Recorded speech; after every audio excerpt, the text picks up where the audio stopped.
Spoštovane gledalke, spoštovani gledalci, dober večer in lepo pozdravljeni v oddaji Vroča tema na spletnem portalu Domovine, tokrat na temo oboroženega spopada v Ukrajini, ki zdaj traja že več kot 8 mesecev in ki je v zadnjih dneh ponovno eskaliral potem, ko so, vsaj tako trdijo, ruske obveščevalne službe, Ukrajinci oziroma njihove obveščevalne službe raketirale Kerški most. V zadnjih dneh torej ruske sile pospešeno raketirajo ukrajinska mesta, tudi danes so jih raketirale več kot 40. Kaj se bo zgodilo v prihodnjih dneh, kdo zmaguje vojno, kako blizu smo morda kakšnemu resnejšemu globalnemu konfliktu? O tem in še več z nocojšnjima gostoma. Z mano sta docent dr. Jelena Juvan, predstojnica katedre za obramboslovje s Fakultete za družbene vede. Dober večer. Lep pozdrav. In profesor dr. Dimitrij Rupel, prvi slovenski zunanji minister. Dober večer tudi vam. Dober večer.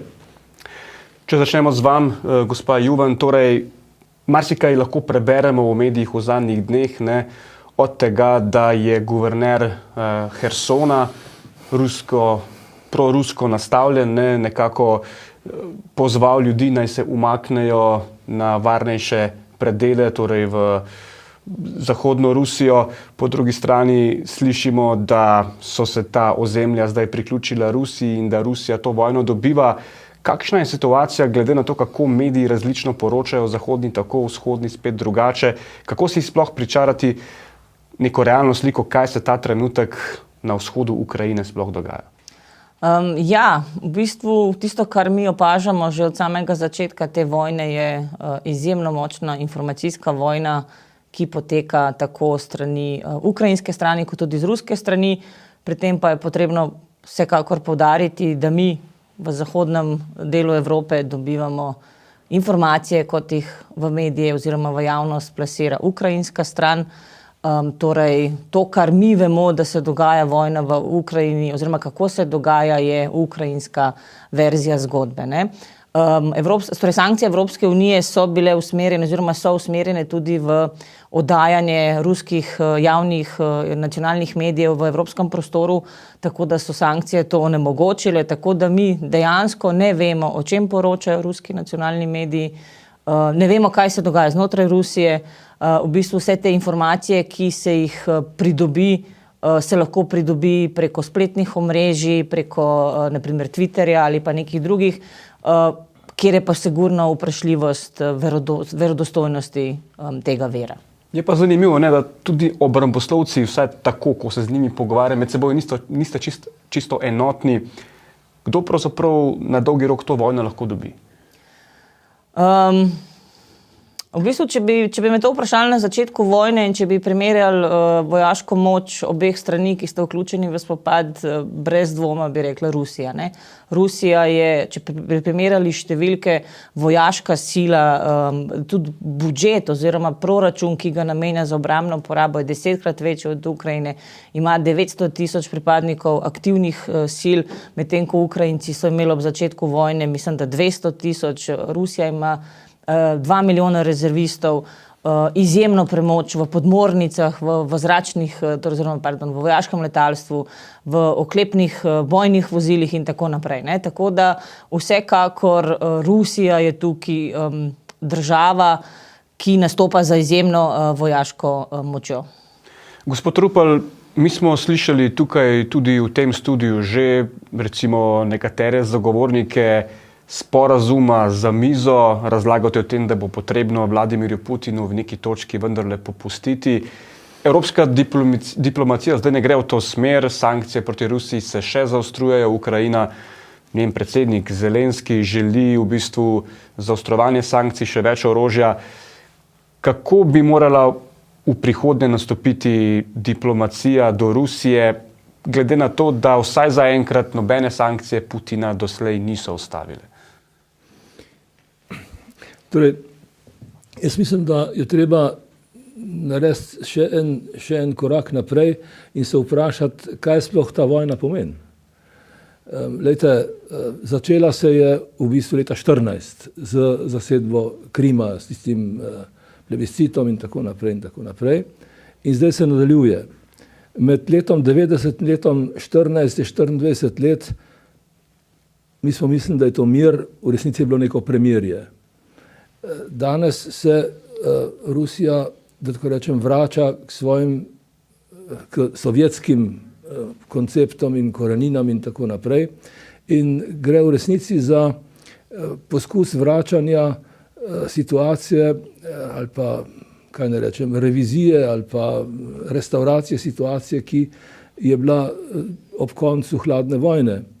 Zdaj, kar se tiče diplomacije, diplomacija je seveda lahko nekoliko bolj daljnovidna, lahko pa je konkretna ali pa se ukvarja s podrobnostmi in tako naprej.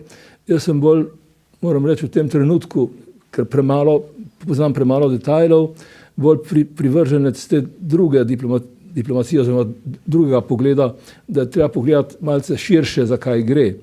Zdaj, jaz nisem prepričan, da Evropejci, ali pa Evropska unija, ki zdaj z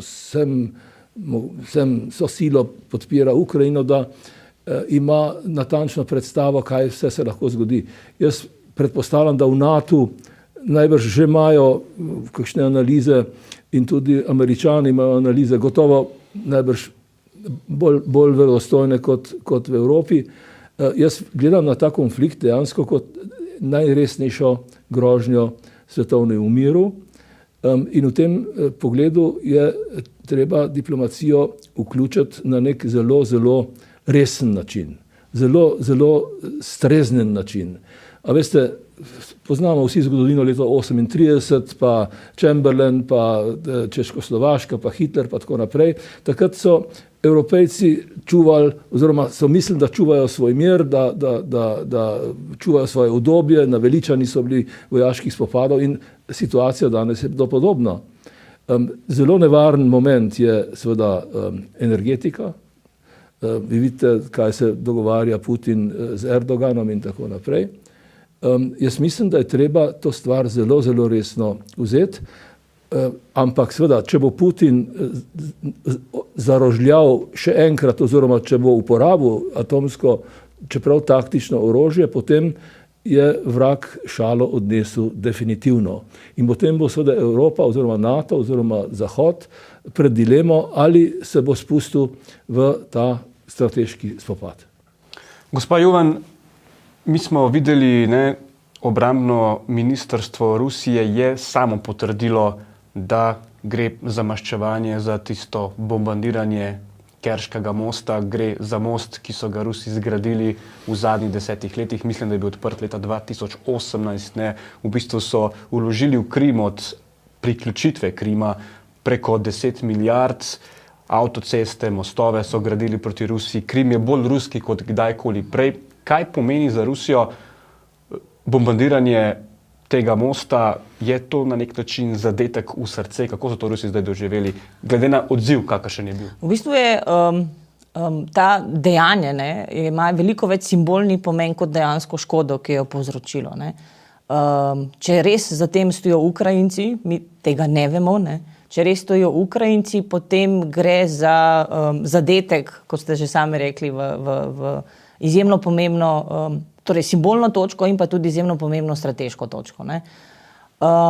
Jaz se sprašujem, kako to, da naprimer ukrajinska vojska ni tega mostu izbrala za tarčo že veliko prej, ker konec koncev je izjemnega strateškega pomena. Ta most je dejansko glavna preskrbovalna pot za Krimski polotok, ki so ozemlje Rusije, za rusko vojsko, ki se nahaja na Krimskem polotoku in tako naprej. Torej, izjemni simbolni pomen tega dejanja, kar pa tudi nakazuje tudi na izjemno simbolni pomen ruske reakcije in raketni napadi, ki so se zgodili dan kasneje, so najmočnejši raketni napadi, ki jih je Ukrajina doživela v začetku te vojne. In sploh prvič čisto v središču Kijeva. In tudi pokazala je ruska vojska, da kljub vsem težavam, ki jih ima v vzhodni Ukrajini zadnjih oziroma mesec dni, da je še vedno izjemno močna in tudi sposobna izvesti takšne zračne napade oziroma raketne napade.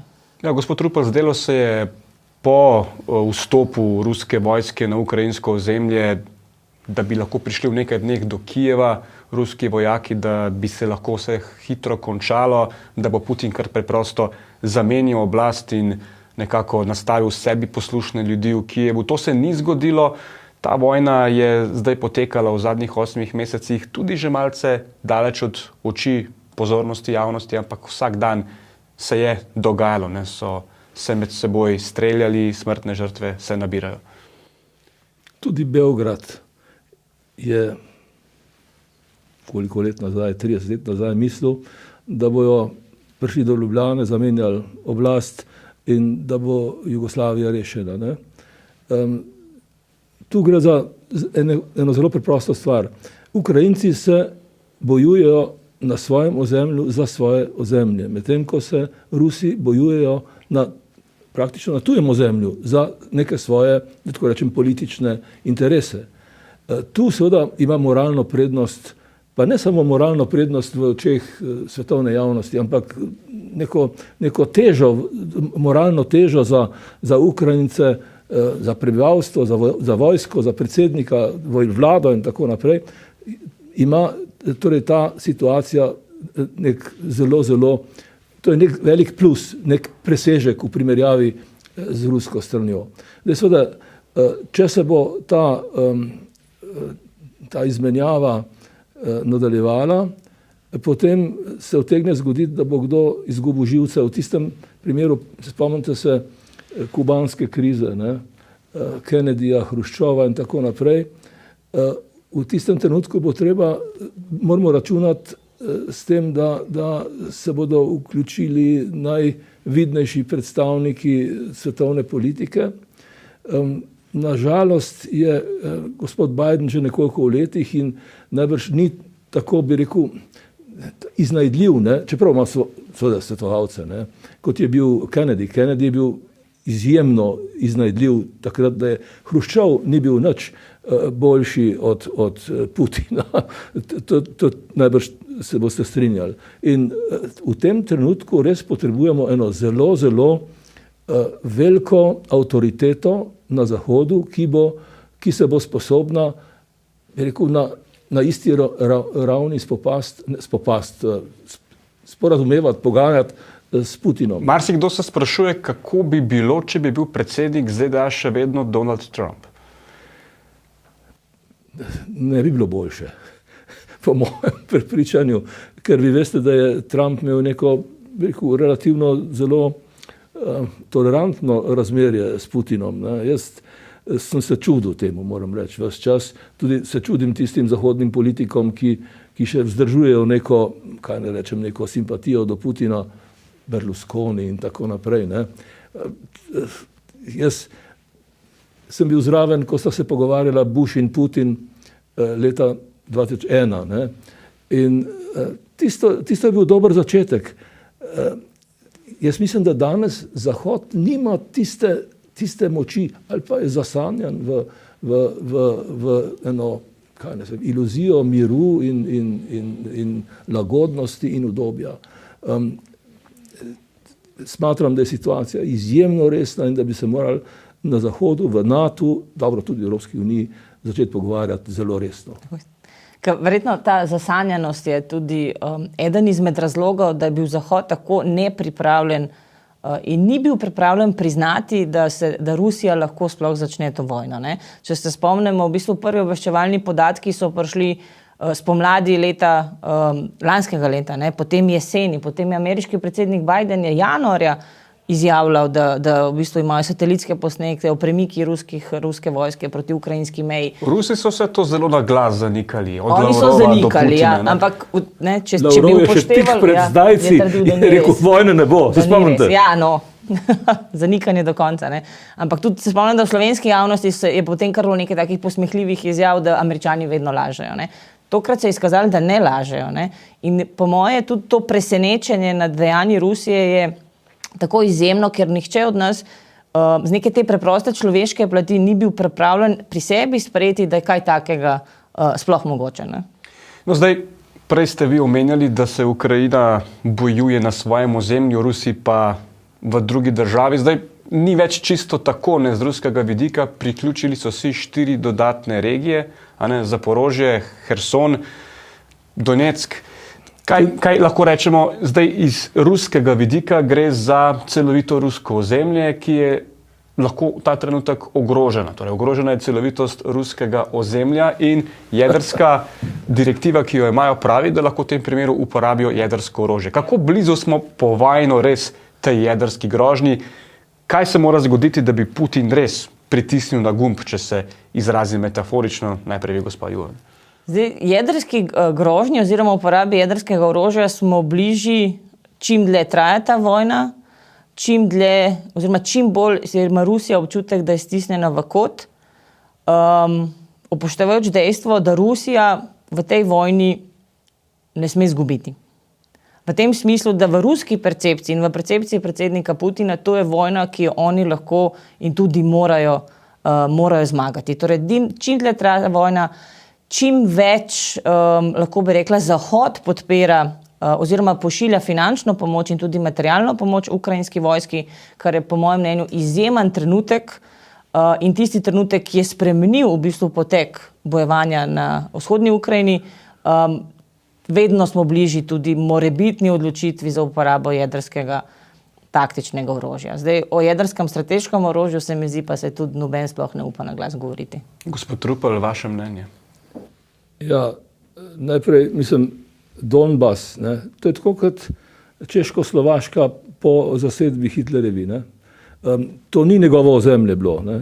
Tudi Donbas ni ozemlje od Putina, ne. Je ozemlje njegove ideologije, njegove politike. Zdaj, kar se pa tiče jedrskega orožja, ne, jaz sem imel pred nedavnim en pogovor z enim strokovnjakom iz Poljske. Oni se bojijo, da bo Putin uporabil taktično jedrsko orožje zato, da bi prestrašil Zahod, ne zato, da bi dosegel nek efekt v sami Ukrajini, da bi Zahod kot posledica tega dejanja začel prepričevati Ukrajince, naj se preselijo za pogajalsko mizo, da naj neki žrtvujejo in tako naprej. Torej, Putin računa na šibkost oziroma na dojemljivost Zahoda. In to je torej, predvsem Poljaki so tukaj izjemno živčni in se zelo resno pripravljajo. Oni imajo koliko milijonov? 7 milijonov imajo Ukrajincev na Poljskem. Meni so rekli, da imajo... Ukrajinskih beguncev? Beguncev, ja. Kaj sem rekel? Ukrajinskih beguncev, pravite. Ja, beguncev, ja. Imajo v šolah, imajo 500 milijona ukrajinskih otrok in tako. To je zelo resna situacija. Mi živimo, da tako rečem, v neki blagi distanci do tega dogajanja in si ne moramo čisto natančno predstavljati, kaj se dogaja. Poljaki pa imajo zelo natančne analize in oni se bojijo, da bo Putin uporabil, kličemo vraga zdaj, ne? Ampak torej, morda na tej ravni recimo tega pogovora, to vendarle treba reči, oni se bojijo, da bo Putin uporabil taktično orožje kot izsiljevanje proti Zahodu, da bi Zahod potem vplival na Ukrajince, da se usedejo in da žrtvujejo neke svoje interese. Sploh, ker je NATO, torej Generalni sekretar Zveze NATO je ob razglasitvi teh ozemelj za del Rusije prvič povedal, kdaj bo NATO posredoval, ne? Če bo uporabljeno jedrsko orožje. Ne? Zdaj, večkrat pa je Joe Biden v svojih govorih že namigoval na to, da bi lahko poslali tja svoje vojake. Mislim, da je enkrat izjavil celo, da so že tam, ne? Potem je Bela hiša kar nekajkrat njegove izjave popravila. Marsikdo se je spraševal, ko sem poslušal te podcaste, če ni morda Biden izdal kaj, kar ne bi smel. Ne bi smel, ja. Res je, da je tudi Biden, mislim, da prejšnji teden je opozoril na nevarnost uporabe jedrskega orožja, potem pa je Bela hiša na osnovi obvestilo-obveščevalnih služb izjavila, da nimajo podatkov o nameri in nič ne kaže na to, da bo uporabljeno. Ne? Tako da dejansko mi tega ne vemo, lahko samo mogoče na nek način razmišljamo v tej smeri, ne? Ravno to, da Rusija ima jedrsko orožje, je največja nevarnost te vojne v bistvu že od prvega dne. Pa ne samo to, ne, da ga je tudi pripravljeno uporabiti. Ne. Zdaj, še eno zanimivo vprašanje, ki bi ga rad odprl, je vloga Kitajske v tej vojni. Ne. Na nek način je bila, vsaj tako se je zdelo, tihi zaveznik Rusije. Sicer tako navzven so pozivali k premirju, ampak z Rusijo so nemoteno trgovali naprej. Zdaj mislim, da so se prvič bolj glasno nekako postavili na stran Ukrajine, češ ta oboroženi spopad se mora končati, imajo tudi nekatere svoje interese očitno v Ukrajini. Kakšno vlogo lahko povajno odigra Kitajska v prihodnjih tednih, mesecih, gospod Rupel? No, Kitajska bo igrala in že igra zelo odločilno vlogo pri tem. Vi veste, da so nekoč imeli Kitajce za vazale Sovjetske zveze ali pa Rusije. Danes je drugače. Danes je Rusija vazal Kitajske na nek način. In seveda imajo Kitajci, čeprav tega ne povedo, zelo močno orožje napram Rusiji.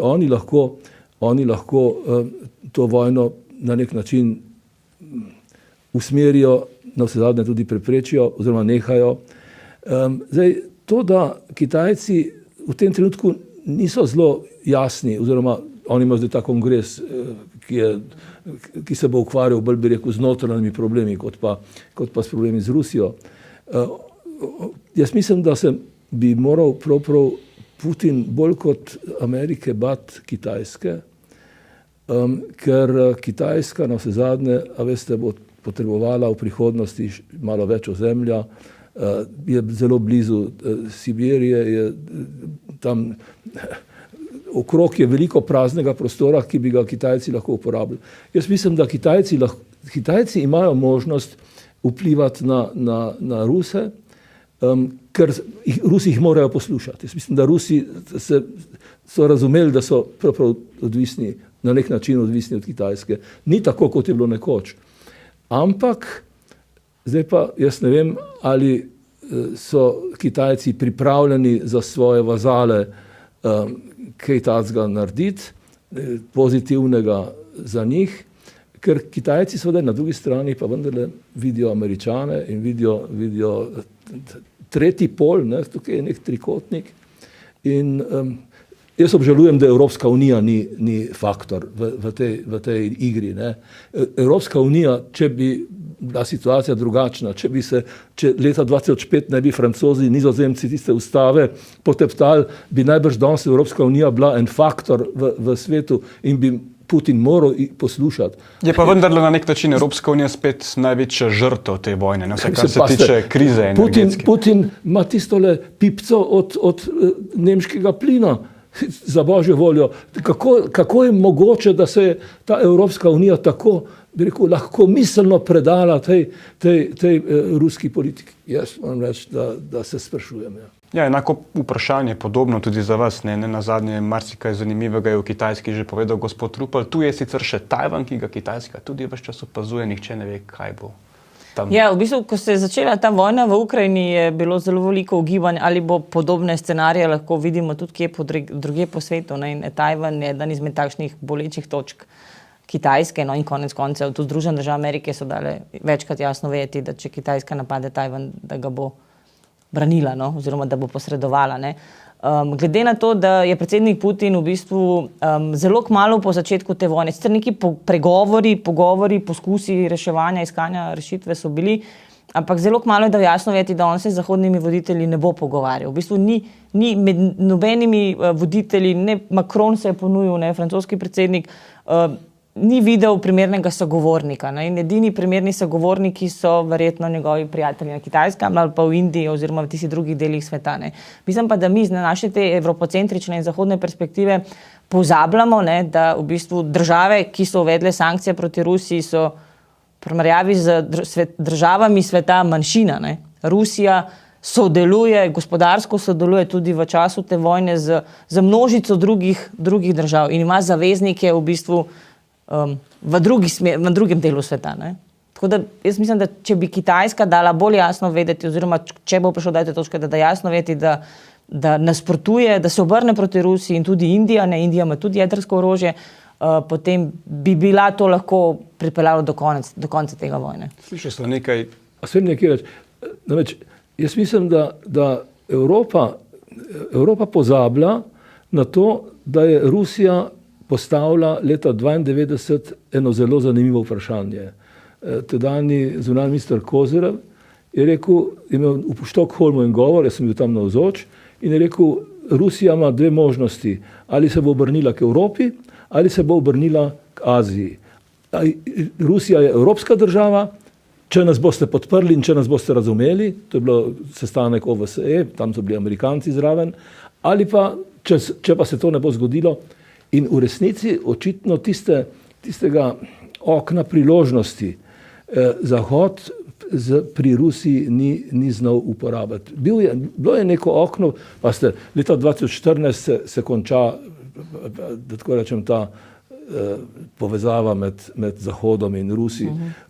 Rusi so imeli do leta 2014, so imeli NATO Russia Council, so bili G8 in tako naprej. Mislim, Evropejci se niso zavedali, kaj so izgubili v tistem obdobju. Ne. Pa tudi, če bi Evropska unija ali Zahod bolj odločno odreagiral po ruski aneksiji Krimskega polotoka 2014, verjetno tudi ne bi do te vojne prišlo. Ne. Ja, in ker se počasi približujemo koncu naše oddaje, saj ste dali kar dobro iztočnico, sem vaju želel vprašati, kaj nas ta aneksacija Krima leta 2014 uči, kar se tiče na novo prisvojenih ozemelj Ukrajine, da tako rečemo. Krim je, to smo prej rekli, bolj povezan z Rusijo kot kdajkoli prej. Bo Ukrajina ta ozemlja, Zaporožje, Herson, Donbas, sploh še kdaj dobila nazaj, glede na to, kar smo videli na Krimu? Odvisno od toliko, koliko se bodo zahodne države še naprej angažirale, da pomagajo Ukrajini. Torej, bodi si v novih teh sodobnih oborožitvenih sistemih, bodi si celo v pošiljanju vojakov, celo neki podatki so, da ne bi se poljski vojaki borili v Ukrajini, oblečeni v ukrajinske uniforme. No. Tako da izhod te vojne bo sigurno odvisen od angažiranosti zahodnih držav in njihove odločitve, do kam so še pripravljeni pripeljati to vojno, preden morebiti eskalira v jedrsko vojno. Gospod Rupel, bo Ukrajina še kdaj takšna, kot smo jo do letos poznali na zemljevidih? Ja, jaz upam, da vsaj približno takšna ostane. Lejte, Ukrajina, dajmo spet nazaj pogledati. Ukrajina je ena od ustanovnih članic Organizacije Združenih narodov. Takrat je Stalin hotel med Ukrajino in Belorusijo poleg sebe, da bo imel večjo moč v Organizaciji Združenih narodov in je računal na Ukrajino. Ukrajina je bila, tako rečem, eden od temeljih tega sovjetskega imperija in tako naprej. Zdaj, kar se tiče predikcij oziroma napovedi, to je zelo tvegano, ne. Tale Elon Musk, ne, je rekel, da je treba žrtvovati Krim, ne, če sem prav razumel. In jaz sem enkrat z velikim začudenjem prebral izjavo bivšega češkega predsednika, ki je rekel, da če bi on bil prebivalec Krima, bi raje glasoval za Rusijo kot za Ukrajino, takrat je bil plebiscit. Ne. Okay. Jaz mislim, da je Krim na nek način izgubljen in da se to da še najlažje, zdaj pa govorim iz ruskega vidika, še najlažje zagovarjati. Mislim pa, da kar se Donbasa tiče, tam pa seveda po mojem kakšnega kompromisa ne more biti. Lahko se pogovarjajo, če bi imeli eno nadstrankarsko, naddržavno komisijo, ki bi take stvari lahko urejala, bi lahko ta komisija rekla, boste poskrbeli za manjšine, boste imeli šole, boste imeli univerze, boste imeli jezikovne programe in tako naprej. Cela vrsta nekih stvari, ki jih je najbrž treba tam urediti, ampak Donbas najbrž ne more postati del Rusije. In morda še zadnje vprašanje, pa res prosim za kratke odgovore, kar se da. Ne? Kako bo nadaljevanje te vojne, razplet občutila Evropa, Evropska unija? Kaj lahko pričakujemo, gospa Juvan? Vsekakor izjemno težko zimo, kar se že nakazuje glede dobave energentov, preskrbe z energenti, dvig cen. Tako da pač Slovenija je del Evropske unije, mi smo skupina držav, ki je uvedla sankcije proti Rusiji in ne moremo se delati naivne, da nas to ne bo prizadelo.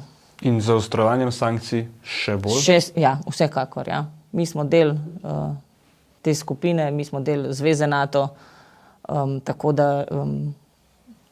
Ne kaže nič dobrega. Ne. Gospod Rupel? Jaz mislim, da je Evropska unija v veliki zadregi. da je v resnici zamudila marsikaj, ampak da se zdaj na nek način pobira. Ampak veste to, da nemški kancler hodi po Afriki, prosi za plin pa za olje pa tako naprej, da zdaj odpirajo rudnike. Jaz sem prebral en zanimiv članek, da bodo podrli neko vas na vrhu enega premogovnika, ki ga hočejo začeti izkoriščati. Oni zdaj grejo nazaj na premog in tako naprej. To so velike spremembe.